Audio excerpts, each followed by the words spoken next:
Awakening the stars stretched endlessly across the viewport as the UHSF vessel Horizon's Edge glided through the darkness of the outer rim.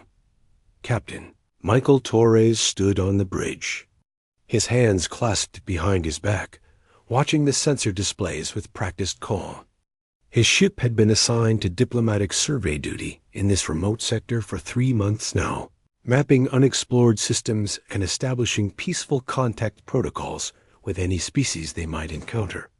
It was routine work, the kind that rarely made it into official reports or history books. Torres preferred it that way. After 20 years in the service, he had seen enough conflict to appreciate the quiet missions. The bridge crew worked with efficient silence, each officer attending to their duties with the professionalism that had made the Horizon's Edge one of the most respected vessels in the fleet. Lieutenant Commander Janet Reeves monitored the navigation systems, her sharp eyes tracking their course through a region of space that had only recently been opened to exploration. Ensign David Park managed communications, constantly scanning frequencies for any signs of intelligent transmission. At the tactical station, Commander Aaron Blake kept watch over the ship's defensive systems. Though they had encountered nothing threatening in all their time out here, Torres had served with most of this crew for years. They trusted each other implicitly, and that trust had been earned through countless missions together. The Horizon's Edge was a diplomatic vessel designed for first contact situations and peaceful exploration. Its weapons were limited, its shields adequate but not exceptional, and its overall design emphasized sensor capability and communication systems over raw combat power. This was intentional. Humanity had learned decades ago that approaching new species with overwhelming military presence tended to create fear rather than friendship. Better to arrive in a ship that looked peaceful and was peaceful. Commander Blake suddenly straightened at his console, his expression shifting from routine alertness to focused concern. Captain Torres noticed the change immediately and moved to stand beside the tactical station. Blake's fingers moved rapidly across his interface as he pulled up new data, his brow furrowed in concentration. The captain waited patiently, knowing his tactical officer would speak as soon as he had confirmed what he was seeing. After a moment, Blake looked up and met Torres's eyes. The captain could see the tension there, the professional worry of a man who recognized something unusual. Blake spoke quietly, aware that his words would carry across the bridge, and wanted to avoid causing unnecessary alarm among the crew. He reported detecting an unknown energy signature, approximately 2 million kilometers off their starboard side. The signature was active and focused, and it was directed at the Horizon's Edge itself. Someone was scanning their ship, and they were being thorough about it. Torres felt a familiar coldness settle in his stomach, the kind that came from years of experience, recognizing when a situation might be turning dangerous. He kept his expression neutral and asked Blake for more details. The tactical officer explained that the scan was not a passive sensor sweep like the kind ships used for routine navigation and hazard detection. This was an active, penetrating scan that was analyzing their hull composition, their power systems, their weapons capabilities, and even their crew complement. Whoever was out there wanted to know everything about the Horizon's Edge, and they were not bothering to ask permission first. In the established protocols of galactic diplomacy. Such an intrusive scan without prior communication was considered hostile. It was the equivalent of someone breaking into your home and photographing every room, every possession, every private space without your consent. No peaceful civilization operated this way. Torres immediately ordered Ensign Park to open channels on all standard frequencies and broadcast a greeting message. He wanted whoever was scanning them to know that they had been detected and that the Horizon's Edge was prepared to engage in proper diplomatic dialogue. Park worked his console with quick efficiency, sending out the standard first contact package that included mathematical proofs, basic information about humanity, and a request for peaceful communication. The message went out in multiple formats and across dozens of frequencies, designed to be detectable by any species with basic radio technology, or better. The crew waited in tense silence as the seconds ticked by. Park monitored his systems carefully, watching for any response, any acknowledgement that their message had been received. After nearly 2 minutes of silence, Park shook his head and reported that there was no response. Whoever was scanning them was deliberately ignoring their attempts at communication. Torres felt his jaw tighten slightly, but maintained his calm demeanor.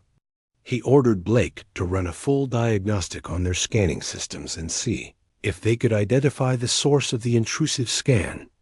If someone was going to examine his ship so thoroughly, he wanted to know who they were and what kind of technology they possessed.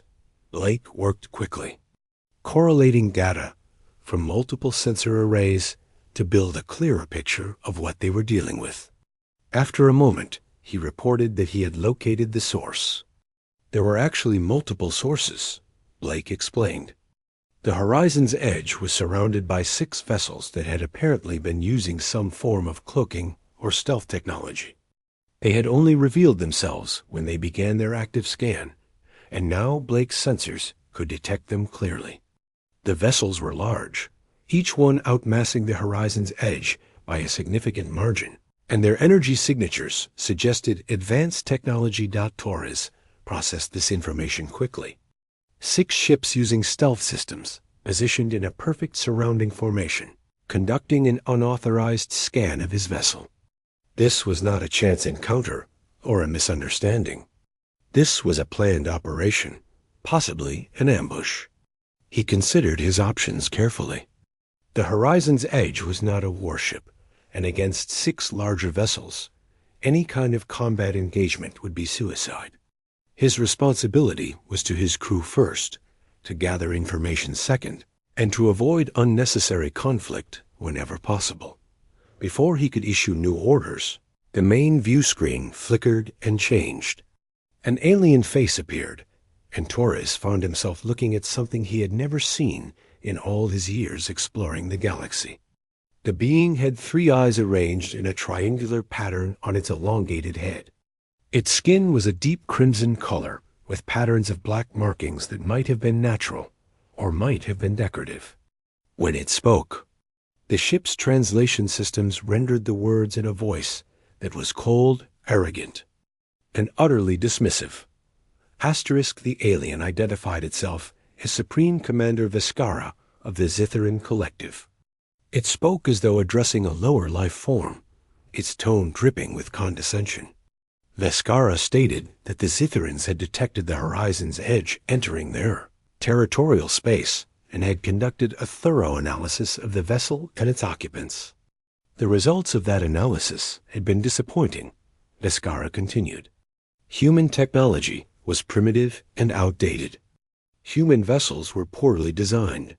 Human weapons were laughably inadequate. The Zitharan Collective had encountered hundreds of species across thousands of star systems, and humanity ranked among the least impressive. Torres kept his expression carefully neutral, though anger burned beneath his calm exterior. He had dealt with arrogant species before. Civilizations that believed their own superiority gave them the right to treat others with contempt. He knew that responding with anger or aggression would only escalate the situation. Instead, he spoke with measured politeness, introducing himself properly and explaining that the Horizon's edge was on a peaceful diplomatic mission.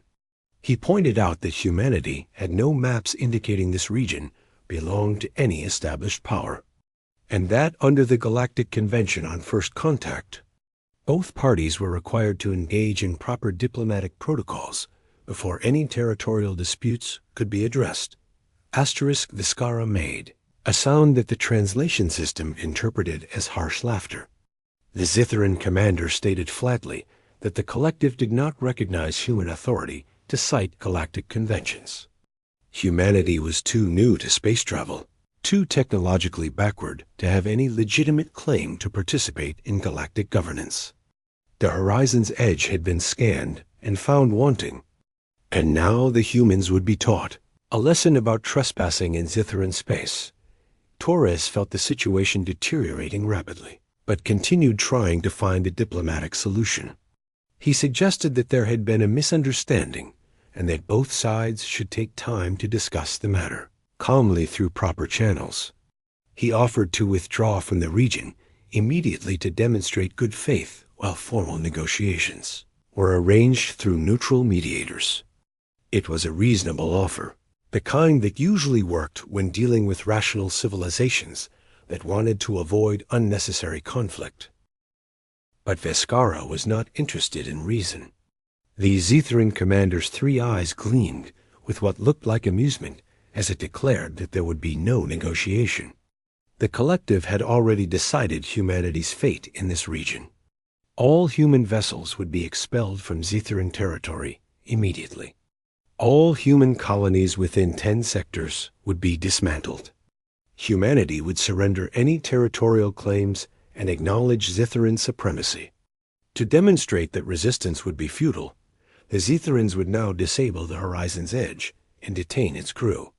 Consider it an educational experience, Veskara said with clear contempt. The view screen went dark. Torres immediately began issuing orders, but he knew it was already too late. Commander Blake shouted a warning from the tactical station, reporting massive energy spikes from all 6 Zithran vessels. Whatever weapon they were preparing to use, it was charging up fast, and there was no time to raise shields or take evasive action. The attack came like a tidal wave of invisible force. Torres felt rather than heard the pulse that washed through the Horizon's Edge, passing through the hull as though it were not there. Every system on the ship died instantly. The main lights went dark. The engine's steady hum ceased. The environmental systems stopped cycling air. Even the backup generators failed to activate, leaving the bridge in absolute darkness and silence. For a moment that felt like an eternity, the only sound was the crew breathing in the blackness. Then emergency lighting flickered on, bathing everything in a dim red glow that made the bridge look like something from a nightmare. Torres immediately began assessing the damage, moving through his crew and checking that everyone was physically unharmed. Miraculously, no one had been injured. The Zithran weapon had been precise, targeting their technology without causing direct harm to biological systems. It was an impressive demonstration of controlled power, and Torres understood the message clearly. The Zithrans could have destroyed the Horizon's Edge completely if they had wanted to. Instead, they had chosen to humiliate them. Blake worked at his console using manual interfaces, his face illuminated by the weak glow of backup screens that were slowly coming online.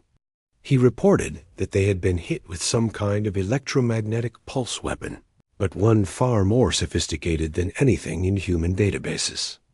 The pulse had not just disrupted their systems, but had actually overridden their electronic architecture at a fundamental level.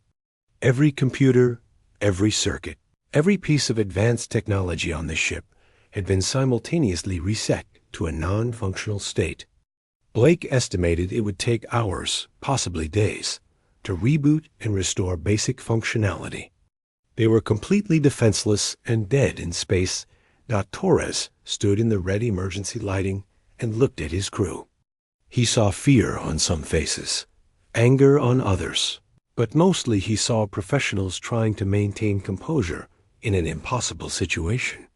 These were good people who had signed up to explore the galaxy and build relationships with new species. They had not signed up to be attacked without provocation by an arrogant civilization that viewed them as insects to be stepped on. The captain felt responsible for their safety, and he knew that he had limited options for protecting them now.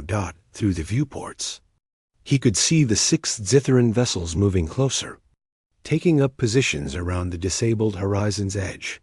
They were clearly preparing to board, likely to take the crew prisoner and parade them as trophies of Zithran superiority. Torres would not let that happen without at least trying to send word back to Earth. He quietly ordered, Park to see if there was any way to jury-rig a basic distress beacon using the emergency power reserves. It would be slow, outdated technology compared to their normal, faster-than-light communications. But it might eventually reach human space if left broadcasting long enough. Park disappeared below decks to work on the problem while Torres gathered his senior officers for a quick conference. They spoke quietly in the dim lighting, discussing their situation with brutal honesty. Reeves pointed out that they had no weapons, no engines, no way to defend themselves or escape. Blake added that the Zitherans clearly had overwhelming technological superiority, at least compared to what the Horizon's Edge represented. Any resistance would be pointless and would likely result in casualties among the crew. Torres listened to his officers and then made his decision. They would cooperate with the Zitherans for now. They would allow themselves to be detained without violence. They would gather as much intelligence as possible about Zitheran capabilities, technology, and intentions. Most importantly, they would survive. Torres knew something that Vizcara did not know, something that would have made the arrogant Zitheran commander much more cautious about attacking a human vessel. The Horizon's Edge was exactly what it appeared to be, a limited, peaceful diplomatic ship. But it was not the only kind of ship humanity knew how to build. Not by a long shot. Park returned after 20 minutes and quietly reported to Torres that he had managed to create a basic beacon using strict components from the emergency systems. It was broadcasting on primitive radio frequencies, sending out a simple repeating message with their coordinates and a brief description of what had happened. The beacon would take months to reach the nearest human outpost, but it would eventually get there. Torres nodded his approval and told Park to hide the beacon's power signature as best he could. The Zitherans had proven they could scan deeply, but maybe they would not notice one tiny emergency transmitter buried in all the disabled systems. The boarding began an hour later. Zitheran soldiers came through the airlocks wearing advanced armor that shimmered with energy fields. They moved with military precision, securing the Horizon's Edge deck by deck and herding the crew into the cargo bay. Torres cooperated fully, instructing his people to offer no resistance.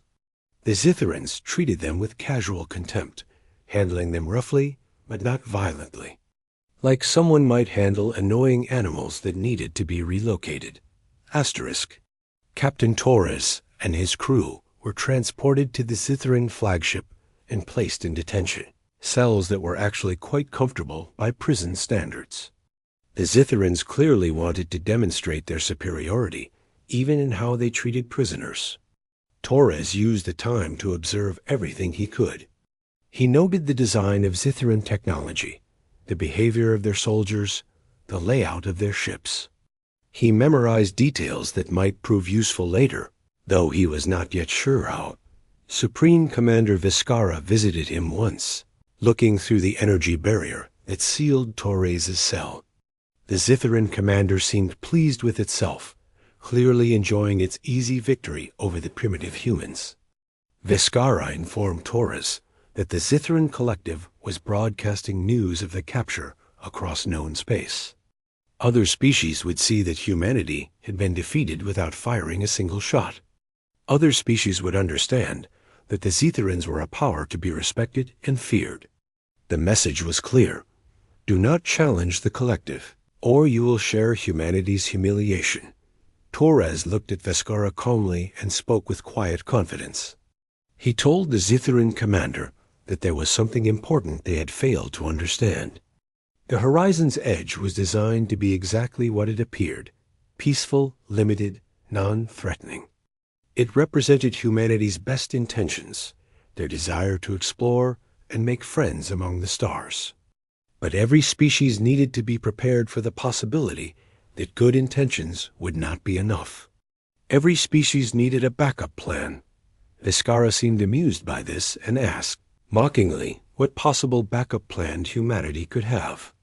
Their technology was primitive. Their ships were weak. Their weapons were outdated.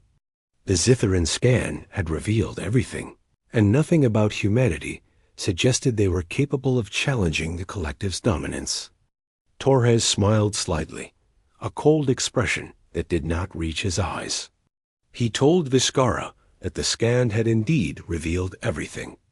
About the horizon's edge, the Zithran commander should consider very carefully whether one diplomatic vessel represented humanity's full capabilities. Viscara dismissed this as empty bravado and left Torres alone in his cell. The captain sat on the simple bench and looked out through the small viewport at the stars beyond. Somewhere out there, Park's emergency beacon was broadcasting its message into the void. Eventually, that message would reach Earth. Eventually, humanity would learn what had happened to the horizon's edge and its crew.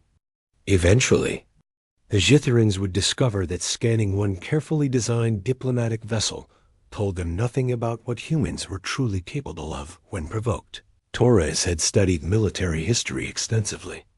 He knew that throughout human civilization, the greatest mistakes had always been made by those who mistook restraint for weakness, who confused peaceful intentions with inability to fight, who believed that because someone chose not to display their full strength, they possessed no strength at all. The Zithrans had made exactly that mistake. Asterisk. The captain settled into wait. His crew was safe for now. The beacon was transmitting, and somewhere in human space, decisions were being made that would change the Zithrans' understanding of the galaxy forever.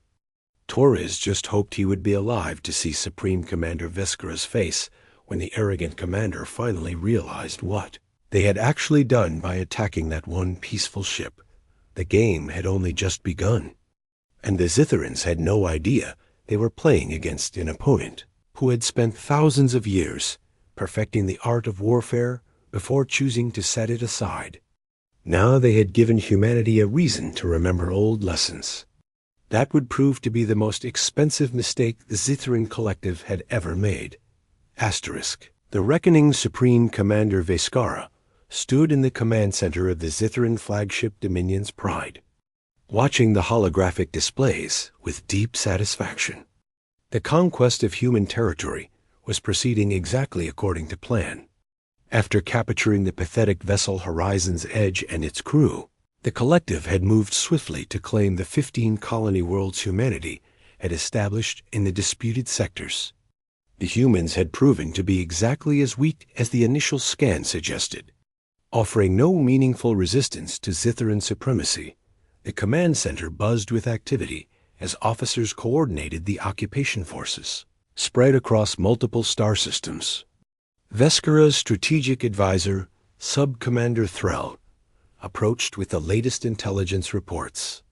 Threll was a seasoned military officer from one of the other species in the Zithran collective, and his tactical analysis had been invaluable during the planning phases of this operation. He reported that human colonies were now broadcasting distress signals and requesting time to evacuate their populations. The requests had been phrased with careful diplomacy, acknowledging Zithran territorial claims and asking only for humanitarian consideration. Viscara considered this development with amusement. The humans were learning their place quickly. Less than a week after the capture of their diplomatic vessel, they were already surrendering without a fight. This was going even better than expected. Viscara gave permission for the evacuations, setting a deadline of 96 hours for all humans to leave the disputed territories. It was a generous time frame, really, demonstrating that the Zithrans were not without mercy toward inferior species who knew when they were beaten. Over the next 3 days, massive human transport vessels began arriving at each of the 15 colony worlds. Zithran surveillance monitored the evacuations carefully, noting that the humans were using an impressive variety of ships for the operation. There were huge cargo haulers that could carry thousands of people, medical vessels marked with red crosses to handle anyone needing special care during transit, and numerous smaller transport craft moving in coordinated patterns. The whole operation was surprisingly well organized for a species the Zithrans considered primitive. Frel commented that the humans seemed to be taking the evacuation seriously, mobilizing approximately 300 vessels across all 15 colonies. The ships were all broadcasting civilian identification codes, their weapon systems powered down or absent entirely. Veskara nodded approvingly. This was exactly how defeated species should behave, accepting reality and complying with the demands of their superiors. Perhaps humanity could be useful in the future as a client race, providing labor or resources to the collective in exchange for protection and guidance. What Veskara did not know, and what the Zithran scans completely failed to detect, was that each of those civilian transport vessels had been built with a secret. Human engineers had spent decades developing a dual-hull technology specifically for situations like this. The outer hull contained all the systems that would register on external scans: civilian power cores, basic propulsion, cargo handling equipment, medical facilities, everything that marked a ship as peaceful and non-threatening. But underneath that carefully crafted exterior was another hull entirely, one that housed military-grade weapons, advanced targeting systems, quantum processors running combat AI, and power cores capable of sustaining prolonged battle conditions. The technology was not cheap, and humanity had debated extensively whether such deception was ethical. But the decision had ultimately been made that if humanity was going to operate limited vessels in potentially hostile space, they needed an insurance policy. The civilian disguised warships represented that insurance. They had never been used in actual combat before, never been tested against a real enemy. The Zitherans were about to become the first test case. Meanwhile, far below the surface of one of the Zitheran detention facilities, Captain Michael Torres sat in his cell, reviewing everything he had learned about his captors over the past week. The Zitherans were arrogant, rigid in their thinking, and absolutely confident in their technological superiority. They had shown him and his crew around parts of their facility, almost like they were giving a museum tour, demonstrating various technologies and explaining how much more advanced Zitheran civilization was compared to primitive humanity. It had been simultaneously insulting and incredibly informative.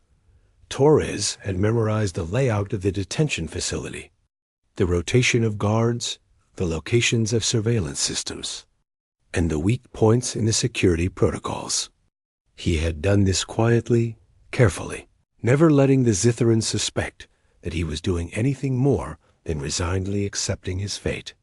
His crew had followed his lead, playing the part of defeated prisoners while actually gathering intelligence on everything they saw. The Zitherans' arrogance had made them careless, and that carelessness was going to cost them dearly. On the fourth day, just as the last human civilians were supposedly boarding transport ships to leave the colony worlds, something unexpected happened. The detention facility's alarms began blaring, and Zitheran guards rushed through the corridors in apparent confusion. Torres and his senior officers exchanged quick glances from their separate cells, recognizing the signs of an operation in progress. The rescue had come sooner than Torres had anticipated, but he was ready. The energy barriers containing the human prisoners suddenly flickered and died. A moment later, a group of figures in black armor appeared in the corridor, moving with deadly efficiency. These were not the regular human space forces that the Zitherans had encountered. These were human special operations forces, the elite units that Earth kept for situations requiring surgical precision. They had infiltrated the Zitheran flagship 2 days earlier, posing as part of a prisoner transfer from another captured human vessel. The Zitherans had scanned them, of course, but the Special Forces wore suits specifically designed to fool sensor sweeps. Appearing as harmless civilian detainees, the lead operative's helmet retracted, revealing a woman with sharp features and cold eyes. She identified herself as Commander Lisa Ortega and informed Torres that they had approximately 8 minutes before Zitheran reinforcements could respond effectively. Her team had already disabled the primary security systems and planted disruption devices throughout the flagship that would keep the Zitherans confused and disorganized. They needed to move immediately. Torres and his crew followed the special forces, teamed through corridors they had memorized during their detention. The extraction was flawlessly executed, with every turn and every checkpoint timed to perfection. When they encountered Zitharan guards, the special forces operatives dealt with them using weapons that fired electromagnetic pulses, dropping the aliens without killing them. Torres noted this detail approvingly. Even in a rescue operation deep in enemy territory, humanity was trying to minimize casualties. The Zitherans might view this as weakness, but Torres knew it was actually a sign of discipline and confidence. Asterisk. They reached a hangar bay where a captured Zitharan shuttle waited, commandeered by more special forces operatives. As they boarded, Commander Ortega handed Torres a secure communication device. She told him that he had 1 minute to send a message before they evacuated. It would be broadcast across all Zitharan military channels, impossible to block or intercept. Torres understood immediately. This was not just a rescue. This was a message. Captain Torres activated the device and recorded his statement carefully. He addressed Supreme Commander Vizcarra directly, his voice calm but carrying an edge that had not been there during their previous conversation. He told the Zitharan commander that they had made a significant error. They had scanned the horizon's edge and believed that what they saw represented human capabilities. They had looked at one carefully limited diplomatic vessel and drawn conclusions about an entire civilization. That was a mistake. The Zitherans had not scanned a warship. They had scanned exactly what humanity wanted potential adversaries to see. Now they were about to learn the difference. Asterisk. The message was sent, and the shuttle launched before the Zitherans could react. Torres watched through the viewport as they cleared the flagship and accelerated toward the nearest human-controlled position. Behind them, he could see the Dominion's Pride trying to organize pursuit, but Commander Ortega had sabotaged their launch bays with precision explosives. It would take the Zitherans at least an hour to repair the damage and deploy fighters. By then, the rescue team would be long gone. The shuttle rendezvoused with a ship that Torres had never seen in any human database. It was sleek, angular, and looked nothing like the peaceful vessels humanity typically operated. When he boarded and reached the bridge, he was greeted by Admiral Richard Morrison, commander of what was officially designated the Human Legacy Fleet. Morrison was an older man with gray hair and the weathered look of someone who had spent decades in military service. He welcomed Torres aboard and immediately brought him up to speed on the situation. The evacuation of the colony worlds had been completed 2 hours ago, Morrison explained. All 300 vessels were now in position around the 15 target systems. The Zitharan forces had spread themselves thin, with occupation fleets stationed at each colony to ensure compliance and demonstrate their control. They had approximately 800 ships total in the region, significantly outnumbering what they believed to be civilian human transports. What the Zitherans did not know was that those transports were about to reveal their true nature. Morrison showed Torres the tactical display, where every human vessel was marked with a green icon. At his command, they would simultaneously drop their civilian hulls and activate their combat systems. The Zitherans would find themselves facing not fleeing refugees, but a coordinated military fleet that had positioned itself perfectly while the enemy watched and did nothing. It was, Morrison said with grim satisfaction, possibly the most successful military deception in human history. Torres asked about the strategic objectives. Morrison explained that the goal was not total annihilation, but decisive demonstration. Humanity needed to show the Zitherans and any other watching species that attacking human vessels was unacceptable and would be met with overwhelming response. However, They also needed to avoid appearing as conquerors or aggressors. The plan was to destroy enough Zithran military capability to force surrender while minimizing civilian casualties and avoiding permanent occupation of Zithran territory. Win the war, establish deterrence, then negotiate peace from a position of strength. The countdown began. Torres watched the display as the minutes ticked away. Across 15 star systems, human crews prepared for combat. These were not the limited crews that operated diplomatic vessels. These were military personnel who had trained for years on classified warships, studying tactics that humanity had developed over centuries of warfare and then refined with advanced technology. They were about to deploy capabilities that the galaxy had never seen from humans before dot at precisely 1400 hours Universal Standard Time. Admiral Morrison gave the order. In 15 star systems simultaneously, 300 human vessels activated their hull separation sequences. The outer civilian shells broke apart along pre-designed seams, falling away in massive pieces that tumbled harmlessly through space. Underneath, sleek warships emerged like predators shedding camouflage. Their weapons systems came online with power signatures that dwarfed anything the Zithrans had seen from the horizon's edge. Their shields activated at full strength, glowing faintly with barely contained energy. Their engines flared to life, pushing the vessels into combat formations with acceleration that should have been impossible for ships of their size. That the Zithran response was immediate and panicked. Military channels erupted with confused chatter as commanders tried to understand what they were seeing. Their sensors were reporting that the harmless civilian transports had transformed into warships. But that made no sense according to any known technology. How could ships carry that much hidden mass? How could they conceal such powerful systems from detailed scans? The Zithrans had been so certain of their technological superiority. And now that certainty was crumbling in real time, Supreme Commander Veskara received reports from all 15 systems and felt something the commander had rarely experienced: genuine fear. The Zithran forces were spread across multiple star systems in occupation patterns, not battle formations. They had positioned themselves to control territory and intimidate populations, not to fight a pure military force. And whatever these human ships were, they were clearly peer level at minimum, possibly superior.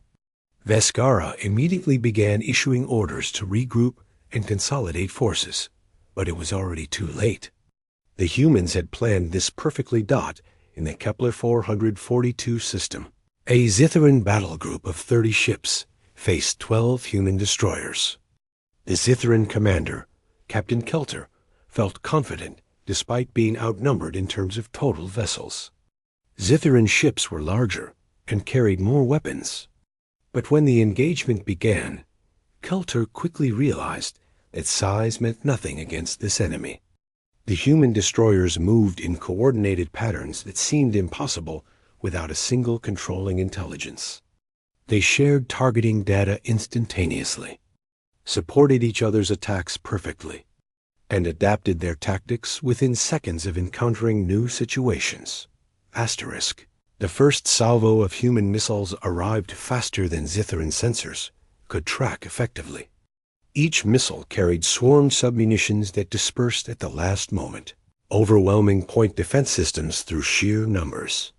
5 Zithran cruisers exploded in the opening 30 seconds, their shields collapsing under the coordinated assault. Kelter ordered return fire, but the human ships dodged with impossible precision, their pilots seeming to anticipate where Zithran weapons would target before they fired. Advanced Combat A, I predicted enemy actions based on thousands of simulated scenarios, giving human crews a critical edge in reaction time. When Zithran energy weapons did connect, they struck shields that were orders of magnitude stronger than what the horizon's edge had displayed. The humans had deliberately equipped their diplomatic vessels with minimal defensive systems to appear non-threatening. These warships had no such limitations. Their shield generators drew on power cores that could sustain a small city, technology that humanity had developed but rarely deployed because it seemed like overkill for peaceful operations. Against the Zitherans, it proved devastatingly effective. Captain Kelter's flagship lasted 7 minutes before a precision strike from 3 converging human destroyers breached its main reactor. The ship died without exploding, its crew left alive, but helpless as life support failed. Kelter managed to broadcast a final message to Zitharan Command before his communications went dark, warning them that the humans were far more advanced than anyone had suspected. Across the system, the pattern repeated. Zitharan ships found themselves outmaneuvered, outgunned, and completely outclassed by an enemy they had believed was primitive. Similar scenes played out across all 15 systems simultaneously. In Kepler 186, human carriers launched fighter squadrons that moved with swarm intelligence, each small craft coordinating with hundreds of others to create attack patterns that overwhelmed Zitharan defenses. In Kepler 62, human battlecruisers demonstrated long-range precision that allowed them to destroy targets from distances the Zitharans could not effectively return fire from. In Kepler 452, human electronic warfare ships jammed communications and sensors so effectively that Zitharan forces lost coordination entirely, leaving them vulnerable to systematic elimination. The Zitharan military doctrine was based on overwhelming firepower and technological intimidation. They were accustomed to enemies who saw their advanced ships and surrendered, or who fought conventionally and lost. They had no experience dealing with an opponent who understood warfare as a science, who had studied it for millennia, and who approached combat with creativity and adaptation rather than rigid tactics. Human military theory emphasized flexibility, initiative, and exploiting enemy weaknesses. Every Zitharan vulnerability was identified and exploited mercilessly. Within 6 hours of the first engagement, 72% of the Zitharan occupation force had been destroyed or disabled. Not a single human warship had been lost, though several had sustained damage requiring repairs. The disparity in losses was so extreme that many watching species initially believed the reports must be exaggerated or falsified. But long-range sensors from neutral observers confirmed the truth. Humanity had executed a near-perfect military operation, turning what should have been a desperate defense into a dominant victory. Supreme Commander Veskara sat in the command center of the Dominion's Pride, which had retreated to the edge of Zitharan space after the disaster. The commander's 3 eyes stared at the tactical displays, showing the locations of human forces. Every colony system was now secure under human control. But worse than that, intelligence reports were coming in, showing additional human fleets moving through space toward Zitharan territory. These were not the disguised transports. These were openly military vessels, larger and more powerful than anything that had participated in the colony battles. Thrall approached quietly with a communication request from the humans. Veskara almost refused, but realized that they had no good options remaining. The collective's expeditionary force had been devastated. Their tactical assumptions had been completely wrong. They needed information about what they were really facing before making any more moves. Veskara authorized the communication. Admiral Morrison's face appeared on the display. The human admiral spoke with professional courtesy but unmistakable authority. He informed Veskara that humanity had responded to the unprovoked attack on the horizon's edge and the subsequent occupation of human colonies. The response had been measured and precise, targeting only military assets while avoiding civilian casualties wherever possible. Human forces now controlled the disputed territories and were positioned to defend them against any further Zitharan aggression. Morrison continued, explaining that humanity was prepared to negotiate a peaceful resolution to the conflict. However, Those negotiations would occur under certain conditions. First, the Zetheran Collective would formally acknowledge the unprovoked nature of their initial attack. Second, they would provide reparations for damages to human colonies and personnel. Third, they would agree to establish clear borders and respect human territorial claims going forward. If these conditions were accepted, humanity would withdraw to defensive positions and pursue diplomatic normalization. Vizcara found their voice and asked the question that had been haunting them since the battles began. How had humanity hidden such advanced technology? How had the scan of the horizon's edge revealed nothing about these capabilities? Morrison's expression became almost sympathetic, as though explaining something to a student who had missed an obvious lesson. The Admiral told Vizcara that humanity had spent 40 years building a specific reputation in the galaxy. They had designed their diplomatic and exploration vessels to be deliberately limited, carefully calibrated to appear peaceful and non-threatening to other species. Every system on those ships was restricted, every weapon was limited, every defensive measure was minimal. This was not an accident or a sign of technological backwardness. It was a conscious choice to present a peaceful face to the galaxy while keeping their full military capabilities in reserve. Morrison explained that humanity had learned a difficult lesson in their early years of space exploration. When they first encountered alien species, they had arrived in standard military vessels, ships designed according to human doctrines of warfare and power projection. The alien species they met were terrified. Some attacked out of fear. Others immediately surrendered and begged for mercy. None of them wanted friendship or peaceful cooperation. They saw humans as existential threats simply because of how their ships looked and how their weapons functioned. So humanity made a choice, Morrison continued. They would build two types of ships, the Asterisk